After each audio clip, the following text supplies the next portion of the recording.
So, today I want to talk about one thing that silently burns most new managers. It is misreading your team and trying to earn the trust from them. See, we think that if we work hard enough, fix the problem in hand, be always available, and jump to a problem when something is broken, our team will trust us, right? Because these are the qualities that eventually got us promoted. But the point is, this isn't the qualities that will make you technically a good manager. See, you are struggling not because you are doing little. You are struggling because you think that your leadership styles will fit everyone. But the point is, every employee's need is different, and you are not understanding their psychology and bringing a structure to it. By the way, if you are meeting for the first time, hi, I'm Anuradha. I'm a director in Flipkart, and today I lead a team of 60 people. But this wasn't the case always. I have worked in UCO Bank, Tata Motors, and Flipkart. And as a new manager, even I used to face these problems till I came across a certain structure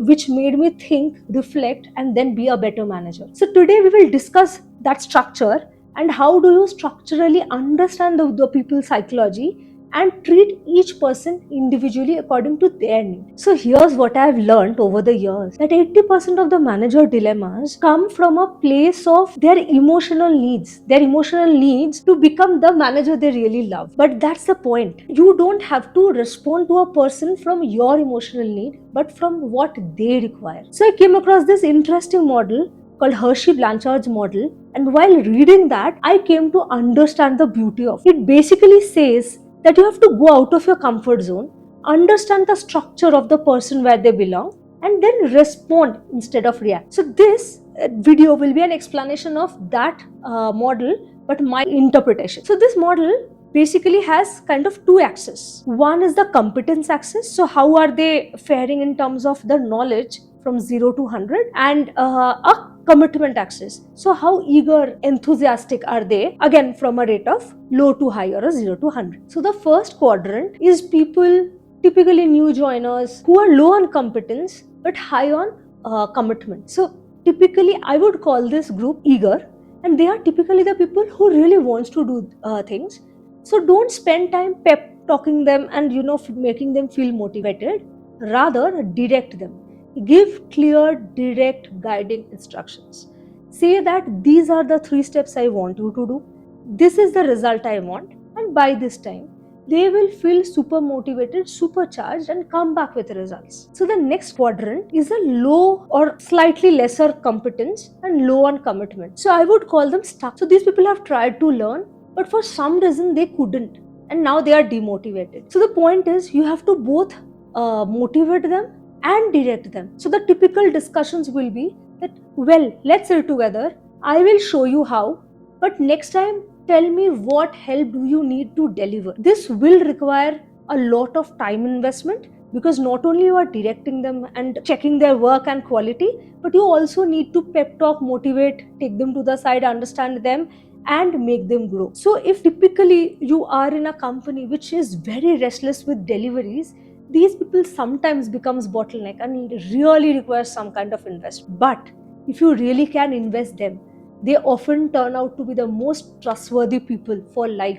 because they has this heightened respect for you, because they didn't get that emotional and technical support, and which was their need, from anyone else. So the quadrant 3 is what I call wavering. So they are high on competence, so they know stuff, but they are slightly low on commitment. Now, low on commitment might be because of a lot of things, but mostly they are either burnt out, or they may be a little not inspired, bored, or sometimes, which I've seen, they are silently insecure for a lot of things, probably, right?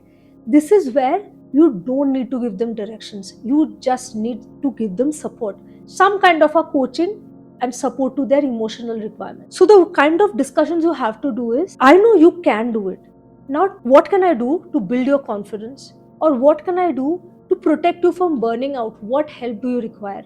Or first ask what help they require, and then ask probably how can you support and stuff. See, motivation is sometimes a bit of a wavering quality, but if you can pull them up, they can become a superstar in your team. And the final quadrant is a high competence, high commit. So you would see the people who knows things and who delivers regularly. You don't need to coach them or direct them. Show the confidence in them by saying, I know you will deliver. Let's have a stand up, and based on your org's priorities, you can figure the stand up probably once a week or whatever the project time check-ins require. Not every day or by twice a day check-in. That's absolutely not required. Give them time to perform, hold them accountable, ask them to come back. A weekly kind of a rhythm generally, or a fortnightly rhythm based on what level they are, generally works wonderful. Promote them, say good words about them to the org so that they even behind them, right? So that kind of earns trust that you are really giving them a pedestal to shine by themselves. Because sometimes what happens is the rock star is also sometimes confused with their shoes versus yours. So you have to make it very clear that they are shining in their own merit and you are here only to support them. That's all they require. They will really be the tailwind to your. So now that you understand the framework, this is just a model, and then there are nuances to it. Two things I have learned in my experience while I explored this model on my team is A, motivation is wavering. Every person goes through their good days and their bad days or some rough patches. So we need to fix them mostly on a round robin basis for everyone in the team to really heighten their productivity. And when it comes to efficiency, it's even trickier because efficiency is very, very contextual to our team, and a person who may not be doing really well in one setup and environment may really excel in other environment, right? So none of these are hard coded problems. They are situational and has a time point of view to it. We can always elevate these teams if we can fit them in the right teams and the right time. So this is what I've learned. Now, do you think that once you figure out which part of these quadrants does your team fit in, you also overthink in terms of giving them the feedback? If that's a problem, comment below. I will make a dedicated video on how to give the feedback that's typically very, very productive, mostly always. Thank you.